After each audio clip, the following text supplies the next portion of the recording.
Hello friends, आपके अपने YouTube channel साहित्यिक नॉलेज में आपका स्वागत है। फ्रेंड्स, हम पढ़ रहे हैं यूजीसी नेट जेआरएफ के सिलेबस में शामिल कहानियों को। आज हम पढ़ेंगे कहानी, उसका शीर्षक है ईदगाह। इस कहानी के रचनाकार मुंशी प्रेमचंद्र जी हैं। इस कहानी को पढ़ने से पहले चलिए हम प्रेमचंद्र जी का जीवन परिचय और साहित्यिक परिचय देख लेते हैं।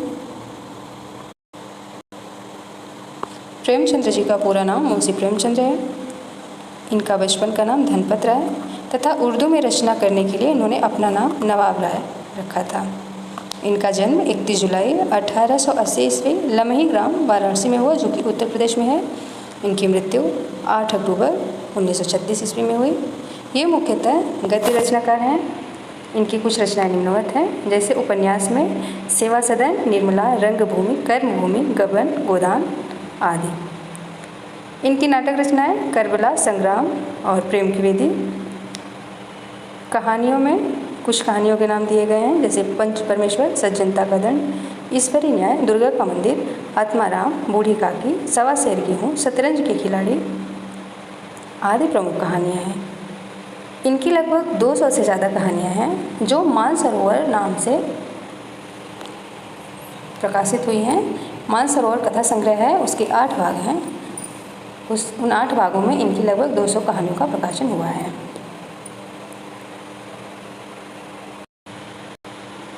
फ्रेंड्स, ईदगाह कहानी प्रेमचंद्र जी द्वारा लिखित बाल मनोवैज्ञानिक कहानी है। ईदगाह कहानी में प्रेमचंद्र जी मुस्लिम धर्म के पवित्र पर्व ईदगाह का बखूबी वर्णन किया है। ईदगाह में प्रेमचंद्र जी हामिद और उनकी दादी का बहुत ही जीवंत और यथार्थ चित्रण किया है। ईदगाह कहानी प्रेमचंद्र जी का कथा संग्रह मानसरोवर भाग ए में संकलित दूसरी कहानी है, अर्थात दूसरे नंबर पर ये है।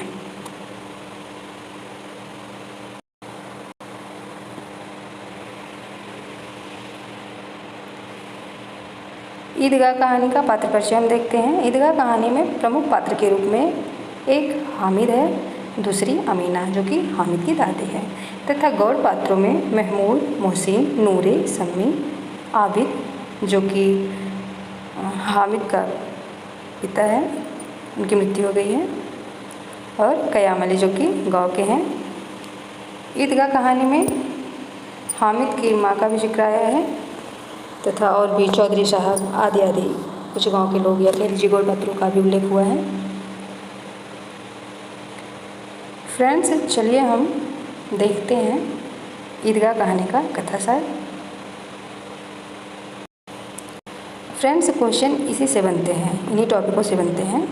जैसे ईदगाह में कितने बच्चे गए, उन लोगों ने क्या खाया, क्या खरीदा, झूला झूले कि नहीं, और क्या क्या एक्टिविटी वहाँ पर की, इन सब के बारे में भी क्वेश्चन आ जाता है। तो हम देखेंगे ईदगाह में किस बच्चे ने क्या खरीदा और क्या खाया। जैसे महमूद ने सिपाही खरीदा, खिलौने में क्या खरीदा, महमूद सिपाही खरीदता है, और खाने के लिए मिठाइयों की दुकान पर जब जाता है तो गुलाब जामुन खरीदता है और खाता है। मोहसिन खिलौने की दुकान से बिस्ती खरीदता है और रेवड़ियाँ खाता है। नूरे ने वकील खरीदा, सम्मी ने धोबिन खरीदा, और हामिद ने क्या खरीदा, उसके पास तो पैसे ही नहीं थे, सारे पैसे मिला जुला के 3 ही पैसे थे, बाकी लोग और भी पैसे ले गए थे। जैसे महमूद 12 पैसे ले गया था और मोहसिन 15 पैसे ले गया था। बाकी नूरे और शम्मी के पैसों का जिक्र नहीं आया है कहानी में। हाँ, हामिद के पैसों का जिक्र आया है, तो हामिद कुल 3 ही पैसे ले गया है, तो हामिद ने अपने पैसों का चिमटा खरीद लिया।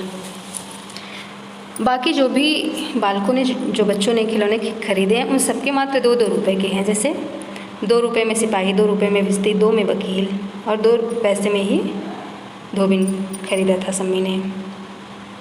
हामिद को छोड़कर सभी बच्चों ने ऊँट और घोड़ों के झूले पर बैठे थे।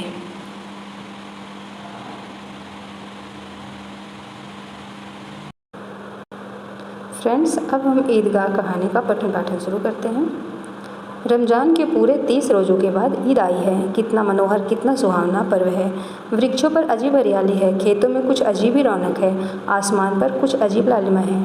आज का सूर्य देखो कितना प्यारा, कितना शीतल है, यानी संसार को ईद की बधाई दे रहा है। गांव में कितनी हलचल है, ईदगाह जाने की तैयारी हो रही है। किसी के कुर्ते में बटन नहीं है, पड़ोस के घर में सुई धागा लेने दौड़ा जा रहा है। किसी के जूते कड़े हो गए हैं, उनमें तेल डालने के लिए तेली के घर पर भागा जाता है। जल्दी जल्दी बैलों को शानी पानी दे दे। ईदगाह से लौटते लौटते दोपहर हो जाएगी। 3 कोस का पैदल रास्ता है। फिर सैकड़ों आदमियों से मिलना भेंटना, दोपहर के पहले लौटना असंभव है।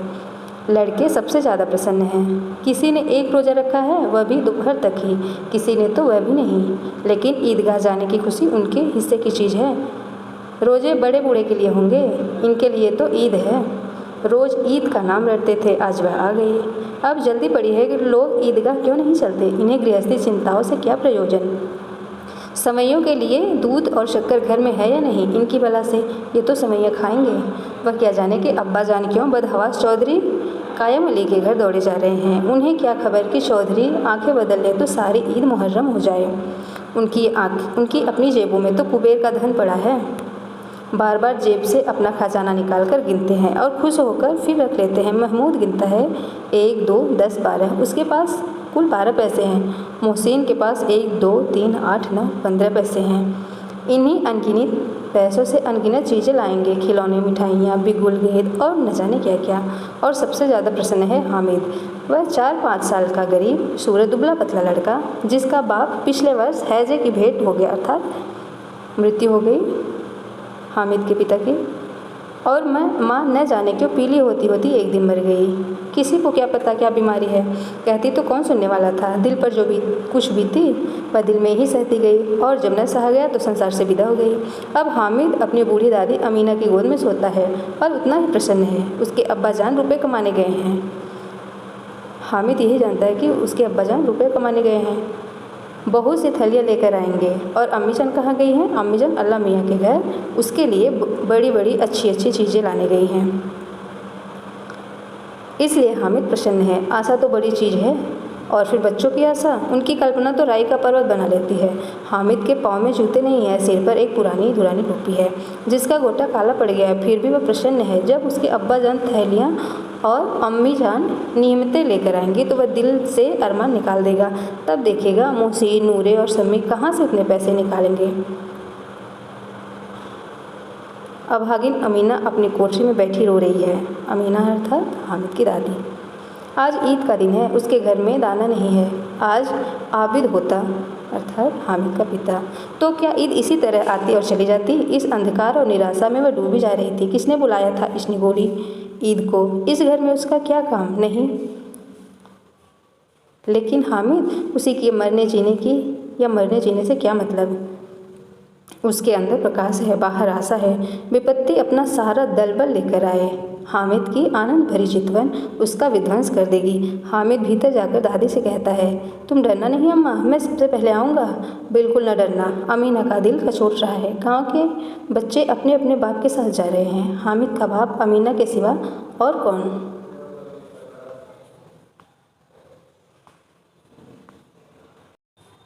है। उसे अकेले मेले जाने दें। उस भीड़ भाड़ से बच्चा कहीं खो जाए तो क्या हो।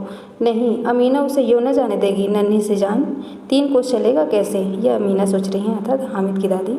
पैर में छाले पड़ जाएंगे, जूते भी तो नहीं हैं। वह थोड़ी थोड़ी दूर पर उसे गोदी में ले लेती। लेकिन यहाँ सेवइयाँ कौन पकाएगा। पैसे होते तो लौटते लौटते सब सामग्री जमा करके चटपट बना लेती। यहाँ तो घंटों चीज़ें जमा करते लगेंगे। मांगे का ही तो भरोसा ठहरा। उस दिन फहीमन के कपड़े सिले थे, 8 आने पैसे मिले थे। उस अठन्नी को ईमान की तरह बचाती चली आती थी इसी ईद के लिए। लेकिन कल ग्वालन सिर पर सवार हो गई तो क्या करती। हामिद के लिए कुछ नहीं है तो 2 पैसे का दूध तो चाहिए ही। अब तो कुल 2 आने पैसे बच रहे हैं। 3 पैसे हामिद की जेब में, 5 अमीना के बटुए में। यही तो बिसात है। और ईद का त्यौहार अल्लाह ही बेड़ा पार लगाए। धोबन और नाइन, मेहतरानी और चूड़िहारिन सभी तो आएंगी। सभी को सेवइयाँ चाहिए। और थोड़ा किसी को आंखों नहीं लगता किस किस से मुँह चुराएगी। और मुँह क्यों चुराए, साल भर का त्यौहार है। ज़िंदगी खैरियत से रहे, उनकी तकदीर भी तो उसी के साथ है। बच्चे को खुदा सलामत रखे, ये दिन भी कट जाएंगे। अमीना सोच रही है सारी बातें। गांव से मेला चला और बच्चों के साथ हामिद भी जा रहा था। कभी सबके साथ दौड़कर आगे निकल जाते, फिर किसी पेड़ के नीचे खड़े होकर साथ वालों का इंतजार करते। यह लोग क्यों इतना धीरे धीरे चल रहे हैं। हामिद के पैरों में तो जैसे पर लग गए हैं। वह कभी थक सकता है।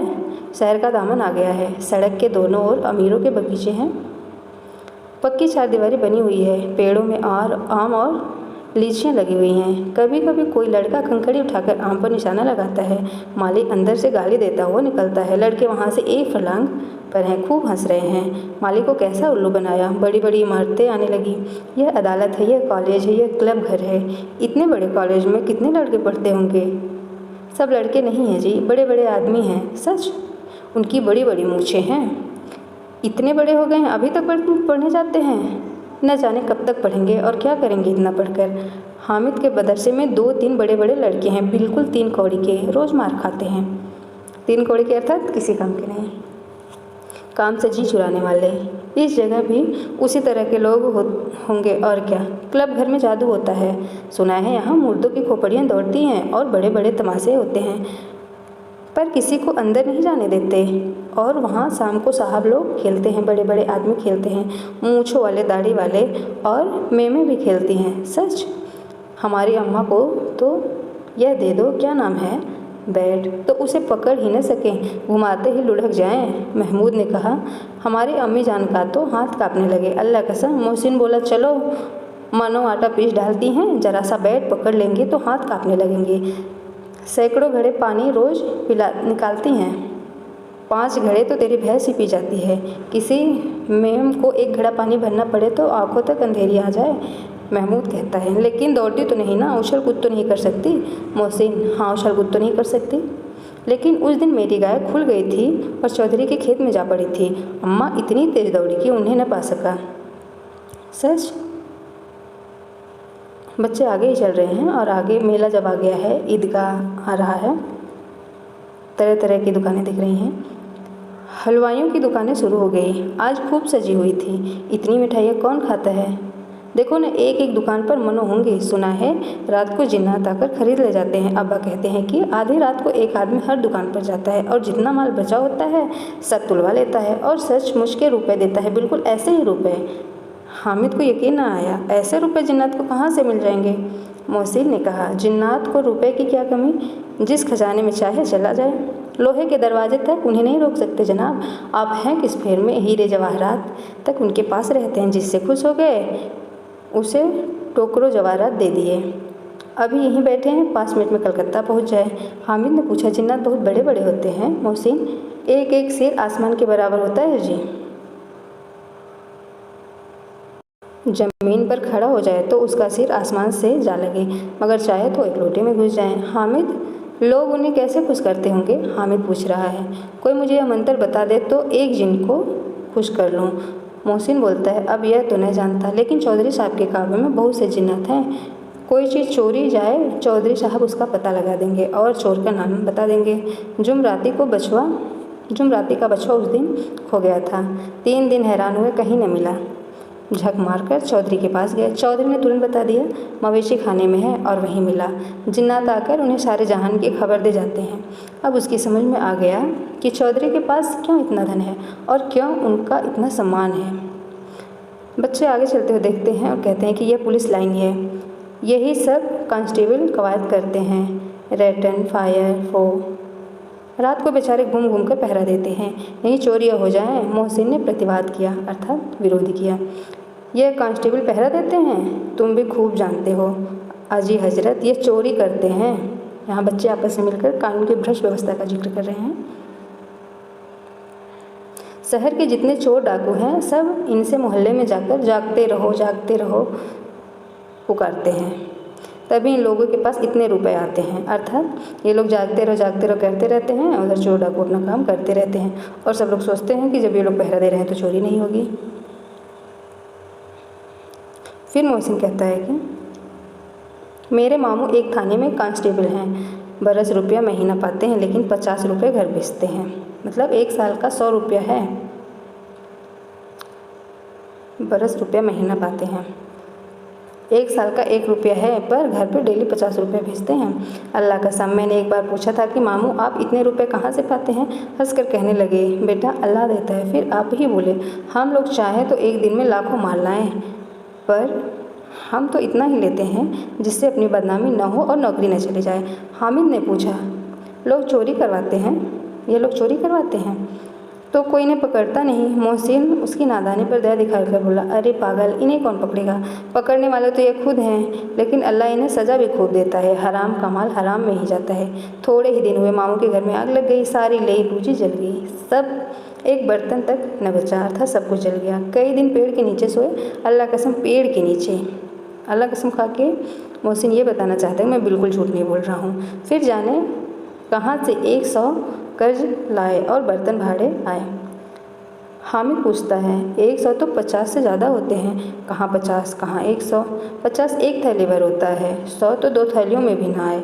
अब बस्ती घनी होने लगी, ईदगाह जाने वालों की टोलियाँ नजर आने लगी, एक से एक भड़कीले वस्त्र पहने हुए, कोई इक्के तांगे पर सवार, कोई मोटर पर, सभी इत्र में बसे, सभी के दिलों में उमंग। ग्रामीणों का यह छोटा सा दल अपनी विपन्नता से बेखबर, संतोष और धैर्य में मग्न चला जा रहा था। बच्चों के लिए नगर की सभी चीज़ें अनोखी थीं, जिस चीज़ की ओर ताकते ताकते ही रह जाते और पीछे से हॉर्न की आवाज़ आने पर भी न चेतते। हामिद तो मोटर के नीचे जाते जाते बचा। सहसा ईदगाह नजर आई। ऊपर इमली के घने वृक्ष की छाया है, नीचे पक्का फर्श जिस पर जाजिम बिछा हुआ है और रोजेदारों की पंक्तियाँ एक के पीछे एक न जाने कहाँ तक चली गई हैं, पक्की जगत के नीचे तक, जहाँ जाजिम भी नहीं है। नए आने वाले आकर पीछे की कतार में खड़े हो जाते हैं।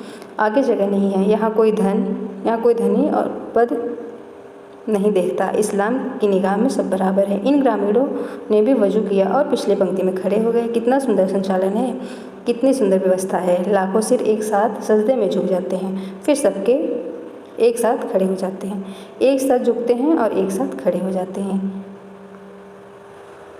कई बार यही प्रक्रिया होती है, जैसे बिजली की लाखों बत्तियां एक साथ प्रदीप्त हों और एक साथ बुझ जाएं, और यही क्रम चलता रहे। कितना अपूर्व दृश्य था, जिसकी सामूहिक क्रियाएं, विस्तार और आनंदता हृदय को श्रद्धा, गर्व और आत्मानंद से भर देती थी। मानो भ्रातृत्व का एक सूत्र इन समस्त आत्माओं में एक लड़ी में पिरोए हुए है। नमाज खत्म हो गई, लोग आपस में गले मिल रहे हैं, तब मिठाई और खिलौने की दुकान पर धावा होता है। ग्रामीणों का यह दल इस विषय में बालकों से कम उत्साही नहीं है। यह देखो हिंडोला है, 1 पैसा देकर चढ़ जाओ, कभी आसमान पर जाते हुए मालूम हो गए, कभी जमीन पर गिरते हुए। ये चरखी है, लकड़ी के हाथी घोड़े,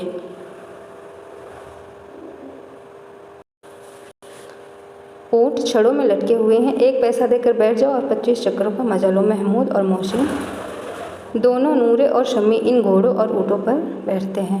हामिद दूर खड़ा है, 3 ही पैसे तो उसके पास हैं, अपने कोष का 1/3 जरा सा चक्कर खाने के लिए नहीं दे सकता। सब चरखियों से उतरते हैं, अब खिलौने लेंगे। उधर दुकानों की कतार लगी हुई है, तरह तरह के खिलौने हैं, सिपाही है, गुजरिया है, राजा और वकील, भिश्ती और धोबिन, साधु, वाह कितने सुंदर खिलौने हैं। अब बोलना ही चाहते हैं। महमूद सिपाही लेता है, खाकी वर्दी और लाल पगड़ी वाला, कंधे पर बंदूक रखे हुए, मालूम होता है अभी कवायद करके चला आ रहा है।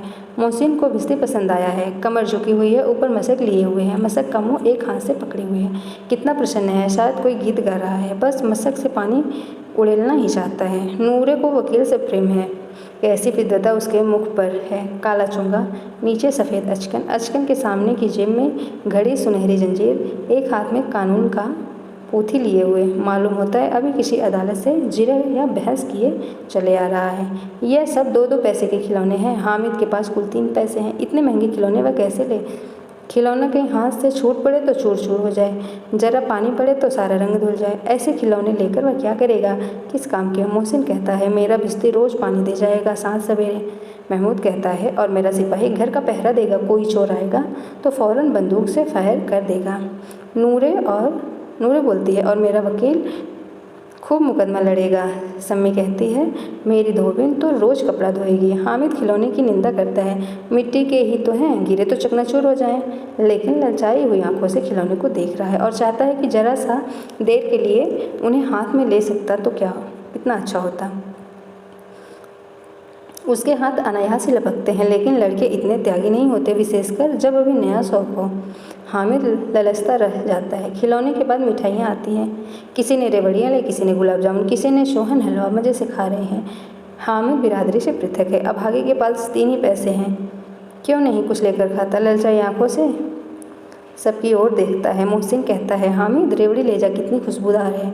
हामिद को संदेह हुआ, ये केवल क्रूर विनोद है, मोहसिन इतना उदार तो नहीं। लेकिन यह जानकर भी वह उसके पास जाता है। मोहसिन दोने से एक रेवड़ी निकालकर हामिद की ओर बढ़ाता है। हामिद हाथ फैलाता है। मोहसिन रेवड़ी अपने मुंह में रख लेता है। महमूद, नूरे और शम्मी खूब तालियां बजा बजा कर हंसते हैं। हामिद खिसिया जाता है और मोहसिन कहता है, अच्छा अब की बार ज़रूर देंगे हामिद, अल्लाह कसम ले जा। हामिद, खड़े क्यों हो?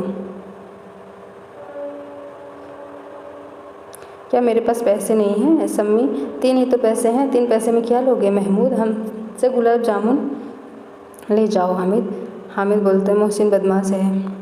हामिद बोलता है, मिठाई कौन बड़ी नेमत है, किताब में इसकी कितनी बुराइयां लिखी हैं। मोहसिन, लेकिन दिल में तो कह रहे होगे कि मिले तो खा लें। अपने पैसे क्यों नहीं निकालते महमूद? इस समझते हैं कि इसकी चालाकी, यहाँ मिसप्रिंट है, इस समझते यहाँ है, अब समझते हैं इसकी चालाकी। जब हमारे सारे पैसे खर्च हो जाएंगे तो हमें ललचा कर खाएगा। मिठाइयों के बाद कुछ दुकानें लोहे की चीज़ों की, कुछ गिलट की और कुछ नकली गहनों की। लड़कों के लिए यहाँ कोई आकर्षण न था। वे सब आगे बढ़ जाते हैं। हामिद लोहे की दुकान पर रुक जाता है। कई चिमटे रखे हुए थे। उसे ख्याल आया, दादी के पास चिमटा नहीं है। तवे से रोटियां उतारती हैं तो हाथ जल जाता है। अगर वह चिमटा ले जाकर दादी को दे देता तो वह कितना प्रसन्न होंगे। फिर उनकी उंगलियां कभी न चलेंगी। घर में एक काम की चीज़ हो जाएगी। खिलौने से क्या फ़ायदा, व्यर्थ में पैसे खराब होते हैं। ज़रा देर की खुशी तो होती है, फिर तो खिलौने को कोई आंख उठाकर नहीं देखता है। यह तो घर पहुँचते पहुँचते टूट फूट कर बराबर हो जाएंगे। चिमटा कितने काम की चीज़ है। रोटियां तवे से उतार लो, चूल्हे में सेक लो, कोई आग मांगने आए तो झटपट चूल्हे से आग निकाल कर दे दो। अम्मा बेचारी को कहाँ फुर्सत है कि बाजार आए, और इतने पैसे ही कहाँ मिलते हैं। रोज़ हाथ जला लेती है। हामिद के साथी आगे बढ़ गए हैं। सबील पर सबके सब शरबत पी रहे हैं। देखो सब कितने लालची हैं, कितनी मिठाइयाँ ली, मुझे किसी ने एक भी न दी। उस पर कहते हैं, मेरे साथ खेलो, मेरा यह काम करो। अब अगर किसी ने कोई काम करने को कहा तो पूछूंगा, खाए मिठाइयाँ, आप मुँह सड़ेगा, फोड़े फुंसियाँ निकलेंगी, आप ही ज़बान चटोरी हो जाएगी। तब घर से पैसे चुराएंगे और मार खाएंगे। किताब में झूठी बातें थोड़ी ही न लिखी होती हैं। मेरी ज़बान क्यों ख़राब होगी? अम्मा चिमटा देखते ही दौड़कर मेरे हाथ से ले लेंगी और कहेंगी, मेरा बच्चा अम्मा के लिए चिमटा लाया है, कितना अच्छा लड़का है। इन लोगों के खिलौने पर कौन इन्हें दुआएं देगा? बड़ों का दुआएं सीधे अल्लाह के दरबार में पहुँचती हैं और तुरंत सुनी जाती हैं। मैं भी इनसे मिजाज क्यों सहूँ? मैं गरीब सही, किसी से कुछ मांगने तो नहीं जाते। आखिर अब्बा जान कभी न कभी आएंगे, अम्मा भी आएंगी ही। फिर इन लोगों से पूछूंगा, कितने खिलौने लोगे? एक एक को टोकरियों खिलौने दूंगा और दिखा दूंगा कि दोस्तों के साथ इस तरह सलूक किया जाता है। यह नहीं कि 1 पैसे की रेवड़ियाँ ले तो चिढ़ा कर खाने लगे। सब के सब हंसेंगे कि हामिद ने चिमटा लिया है। हंसे मेरी बला से। उसने दुकानदार से पूछा, यह चिमटा कितने का है? दुकानदार ने उसकी ओर देखा और कोई आदमी साथ न देखकर कहा, तुम्हारे काम का नहीं है जी। बिकाऊ है कि नहीं? बिकाऊ क्यों नहीं है? क्यों यहाँ क्यों लाद लाए हैं? तो बताते क्यों नहीं क्या पैसे का है? 6 पैसे की लेंगे? हामिद का दिल बैठ गया। ठीक 5 पैसे लगेंगे, लेना है तो लो, नहीं चलते बनो। हामिद ने कलेजा मजबूत करके कहा, 3 पैसे लोगे? यह कहता हुआ वह आगे बढ़ गया कि दुकानदार की घुड़कियाँ न सुने। लेकिन दुकानदार ने घुड़कियाँ नहीं दी, बुलाकर चिमटा दे दिया। हामिद ने उसे इस तरह कंधे पर रखा मानो बंदूक हो और सांस से अकड़ता हुआ संगियों के पास आया। जरा सुने सबके सब क्या क्या आलोचनाएं करते हैं। मोहसिन ने हंसकर कहा, यह चिमटा क्यों लाया पगले, इसे क्या करेगा? हामिद ने चिमटे को ज़मीन पर पटक कर कहा, जरा अपना भिश्ती ज़मीन पर गिरा दो, सारी पसलियाँ चूर चूर हो जाएंगी बच्चा की। महमूद बोला, तो यह चिमटा कोई खिलौना है? हामिद बोला, खिलौना क्यों नहीं है? अभी कंधे पर रखा, बंदूक हो गई, हाथ में लिया, फ़कीरों का चिमटा हो गया। चाहूँ तो इससे मंजीरे का भी काम ले सकता हूँ। एक चिमटा जमा कर दूँ तो तुम लोग के सारे खिलौनों की जान निकल जाए। तुम्हारे खिलौने कितना ही जोर लगाए, मेरे चिमटे का बाल भी बांका नहीं कर सकते। मेरा बहादुर शेर है चिमटा। समी ने खंजरी ली थी। प्रभावित होकर बोला, मेरी खंजरी से बदलोगे? 2 आने की है। हामिद ने खंजरी की ओर उपेक्षा से देखा, मेरा चिमटा चाहे तो तुम्हारी खंजरी का पेट फाड़ डाले। बस एक चिमटे की झिल्ली लगा दी। डब डब बोलने लगी, ज़रा सा पानी लग जाए तो ख़त्म हो जाए। मेरा बहादुर चिमटा आग में, पानी में, आंधी में, तूफान में बराबर डटा रहेगा। चिमटे ने सभी को मोहित कर लिया। अब पैसे किसके पास हैं? फिर मेले से दूर निकल आए हैं। 9 कब बज गए, कब के बज गए हैं, धूप तेज हो रही है, घर पहुंचने की जल्दी हो रही है। बाप से जिद भी करे तो चिमटा नहीं मिल सकता। हामिद है बड़ा चालाक, इसलिए बदमाश ने अपने सारे पैसे बचा कर रखे थे। अब बालकों के 2 दल हो गए, मोहसिन, महमूद, सम्मी और नूरे एक तरफ, हामिद अकेला दूसरी तरफ। शास्त्रार्थ हो रहा है। सम्मी तो विधर्मी हो गया है, दूसरे पक्ष से जा मिला। लेकिन मोहसिन, महमूद और नूरे भी हामिद से 1-1, 2-2 साल बड़े होने पर भी हामिद के आघातों से आतंकित हो उठे हैं। उसके पास न्याय का बल है और नीति की शक्ति है। एक और मिट्टी, दूसरी ओर लोहा। जो इस वक्त अपने को फौलाद कह रहा है वह अजेय है, घातक है। अगर कोई शेर आ जाए, मियाँ भिस्ती के छक्के छूट जाएं, जो मियाँ सिपाही मिट्टी की बंदूक छोड़कर भागे, वकील साहब की नानी मर जाए, चोंगे में मुंह छिपाकर जमीन पर लेट जाए, मगर यह चिमटा, यह बहादुर, यह रुस्तमे हिंद लपककर शेर की गर्दन पर सवार हो जाएगा और उसकी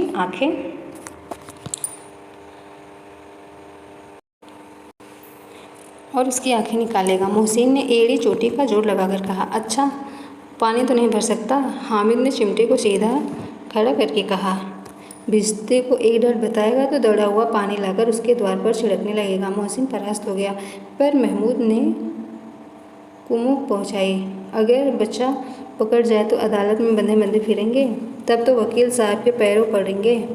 हामिद इस पर प्रबल तरह का जवाब न दे सका। उसने पूछा, हमें पकड़ने कौन आएगा? नूरे ने अकड़ कर कहा, यह सिपाही, बंदूक वाला। हामिद ने मुंह चिढ़ा कर कहा, यह बेचारे हम बहादुर रुस्तमे हिंद को पकड़ेंगे? अच्छा लाओ जरा अभी कुश्ती हो जाए, इसकी सूरत देखकर दूर से भागेंगे। पकड़ेंगे क्या बेचारे? मोहसिन को एक नई सोच सूझ गई। तुम्हारे चिमटे का मुँह रोज आग में जलेगा। उसने समझा था कि हामिद लाजवाब हो जाएगा, लेकिन यह बात न हुई। हामिद ने तुरंत जवाब दिया, आग में बहादुर कूदते हैं जनाब।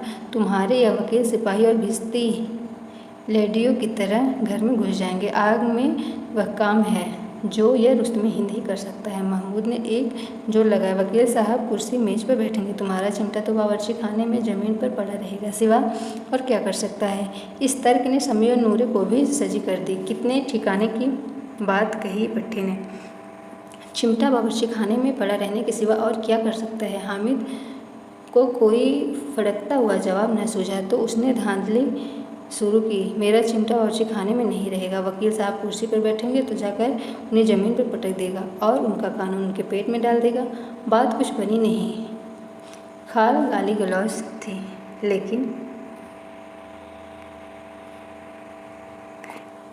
लेकिन कानून को पेट में डालने वाली बात छा गई। ऐसी छा गई कि तीनों सुरमा मुँह ताकते रह गए, मानो कोई धेलचा कान कौवा किसी गंडवाले कनकौवे को काट गया। कानून मुंह से बाहर निकलने वाली चीज़ है, उसको पेट के अंदर डाल दिया जाना बेतुकी सी बात होने पर भी कुछ नयापन रखती है। हामिद ने मैदान मार लिया, अर्थात उसकी जीत हो गई। उसका चिमटा रुस्तमे हिंद है। अब इसमें मोहसिन, महमूद, नूरे, सम्मी किसी को भी आपत्ति नहीं हो सकती। विजेता को हराने वालों से जो सत्कार मिलना स्वाभाविक है वह हामिद को मिला। औरों ने 3-3, 4-4 आने पैसे खर्च किए पर कोई काम की चीज़ न ले सके। हामिद ने 3 पैसे में रंग जमा लिया। सच तो यह है कि खिलौने का क्या भरोसा, टूट फूट जाएंगे। हामिद का चिमटा तो बना रहेगा बरसों। संदेह की शर्तें तय होने लगी। मोहसिन ने कहा, जरा अपना चिमटा दे दो, हम भी देखें। तुम हमारा भिस्ती लेकर देखो। महमूद और नूरे ने भी अपने खिलौने बारी बारी से पेश किए। हामिद को इन शर्तों को मानने में कोई आपत्ति न थी। चिमटा बारी बारी से सबके हाथ गया और सबके खिलौने बारी बारी से हामिद के हाथ में आए। कितने खूबसूरत खिलौने हैं। हामिद ने हारने वालों के आंसू पोंछे। मैं तुम्हें चिढ़ा रहा था, सच यह चिमटा भला इन खिलौनों की क्या बराबरी कर सकेगा? मालूम होता है अब बोलें। लेकिन मोहसिन की पार्टी को इस दिलासे से संतोष नहीं होता। चिमटे का सिलका खूब बैठ गया है, चिपका हुआ टिकट अब पानी से नहीं छूट रहा है। मोहसिन, लेकिन इन खिलौनों के लिए कोई हमें दुआएं तो न देगा? महमूद, दुआ के लिए फिरते हो, उल्टे मार न पड़े? अम्मा, ज़रूर कहेंगे कि मेले से मिट्टी के खिलौने मिले। हामिद को स्वीकार करना पड़ा कि खिलौनों को देखकर किसी की माँ इतनी खुश न होगी जितना दादी चिमटे को देखकर होंगी। 3 पैसों में ही तो उससे सब कुछ करना था और उन पैसों के इन उपायों पर पछतावे की बिल्कुल ज़रूरत न थी। फिर अब तो चिमटा रुस्तमे हिंद है और सभी खिलौनों को बादशाह। रास्ते में महमूद को भूख लगी। उसके बाप ने केले खाने को दिए। महमूद ने केवल हामिद को साझी बनाया। उसके अन्य मित्र मुँह ताकते रह गए। यह उस चिमटे का प्रसाद था। 11 बजे गांव में हलचल मच गई। मेले वाले आ गए। मोहसिन की छोटी बहन दौड़कर भिश्ती उसके हाथ से छीन लिया और मारे खुशी के जा उछली। तो मियाँ भिश्ती नीचे आ रहे और सुर लोग सिधारे। इस पर भाई बहन में मारपीट हुई। दोनों खूब रोए। उसकी अम्मा यह शोर सुनकर बिगड़ी और दोनों के ऊपर से 2-2 चांटे और लगाए। मियाँ नूरे ने वकील का अंत उनके प्रतिष्ठानुकूल इससे ज़्यादा गौरव में हुआ। वकील ज़मीन पर या ताक पर तो नहीं बैठ सकता, उसकी मर्यादा का विचार तो करना ही होगा। दीवार में खूंटियाँ गाड़ी गई। उन पर लकड़ी का एक पटरा रखा गया। पटरे पर कागज़ का कालीन बिछाया गया। वकील साहब राजा भोज के बाद सिंहासन पर विराजे। नूरे ने उन्हें पंखा झलना शुरू किया। अदालतों में खर की चिट्ठियाँ और बिजलियों के पंख रहते हैं, क्या यहाँ मामूली पंखा भी न हो? कानून की गर्मी दिमाग पर चढ़ जाएगी कि नहीं?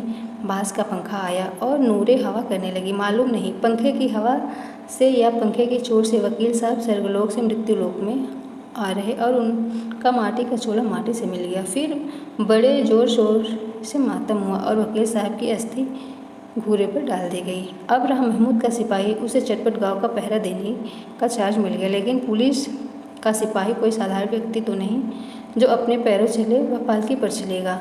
एक टोकरी आई। उसमें कुछ लाल रंग के फटे पुराने चिथड़े बिछाए गए। उसमें सिपाही साहब आराम से लेटे। नूरे यह टोकरी उठाई और अपने द्वार का चक्कर लगाने लगी। उनके दोनों छोटे भाई सिपाही की तरह सोने वाले जागते रहो पुकारते चलते हैं, मगर रात तो अंधेरी होनी चाहिए। नूरे को ठोकर लग जाती है। टोकरी उसके हाथ से छूटकर गिर पड़ती है और मियाँ सिपाही अपनी बंदूक लिए ज़मीन पर आ जाते हैं और उनकी एक टांग में विकार हो जाता है। महमूद को आज ज्ञात हुआ कि वह अच्छा डॉक्टर है। उसको ऐसा मरहम मिल गया कि जिससे वह टूटी टांग को आनन फानन में जोड़ सकता है। केवल गूलर का दूध चाहिए। गूलर का दूध आता है। टांग जवाब दे देती है। शल्य प्रक्रिया असफल हुई तब उसकी दूसरी टांग भी तोड़ दी जाती है। अब कम से कम एक जगह आराम से बैठ तो सकेगा। एक टांग से तो न चल सकता न बैठ सकता था। अब वह सिपाही सन्यासी हो गया है। अपनी जगह पर बैठा बैठा पहरा देता है। कभी कभी देवता भी बन जाता है। उसके सिर का झालरदार साफा खुरच दिया जाता है। अब उसका जितना रूपांतर चाहो कर सकते हो। कभी कभी तो उससे बाट का काम भी लिया जाता है। अब मियाँ हामिद का हाल सुनिए। अमीना उसकी आवाज़ सुनते ही दौड़ी और उसे गोद में उठाकर प्यार करने लगी। सहसा उसके हाथ में चिमटा देखकर वह चौंकी। यह चिमटा कहाँ था? मैंने मेले से लिया। कै पैसे में? 3 पैसे दिए। अमीना ने छाती पीट ली। यह कैसा बेसमझ लड़का है कि दोपहर हुआ कुछ न खाया न पिया। लाया क्या? चिमटा। सारे मेले में तुझे एक चीज़ न मिली जो यह लोहे का चिमटा उठा लाया? हामिद ने अपराधी भाव से कहा। तुम्हारी उंगलियां तवे से जल जाती थी इसलिए मैंने इसे लिया। बुढ़िया का क्रोध तुरंत स्नेह में बदल गया। और स्नेह भी वह नहीं जो प्रगल्भ होता है और अपनी सारी कसक शब्दों में बिखेर देता है। यह मूक स्नेह था, खूब ठोस, रस और स्वाद से भरा हुआ। बच्चे में कितना व्याग, कितना श्रद्धा और कितना विवेक है। दूसरे को खिलौने लेते और मिठाई खाते देखकर इसका मन कितना ललचाया होगा। इतना जब्त इससे हुआ कैसे? वहाँ भी इसे अपनी बुढ़िया दादी की याद बनी रही। अमीना का मन गदगद हो गया। और अब एक बड़ी विचित्र बात हुई। हामिद के इस चिमटे से भी विचित्र। हामिद ने बूढ़े हामिद का पार्ट खेला। बुढ़िया अमीना बालक अमीना बन गई। वह रोने लगी। दामन फैलाकर हामिद को दुआएं देती जाती और आंसुओं की बड़ी बड़ी बूंदें गिराती जाती। हामिद इसका रहस्य क्या समझता? वह तो अभी बच्चा है। दादी को तो खुश होना चाहिए। हामिद सोच रहा है दादी को तो खुश होना चाहिए, लेकिन दादी रोए जा रही हैं। मुंशी प्रेमचंद जी ने इस कहानी में हामिद और उसकी दादी का एक बिल्कुल ये भारतीय समाज का यथार्थ और जीवन चित्रण किया है, जिसे पढ़कर ऐसा नहीं लगता कि हम पढ़ रहे हैं, ऐसा लगता है कि हम जी रहे हैं।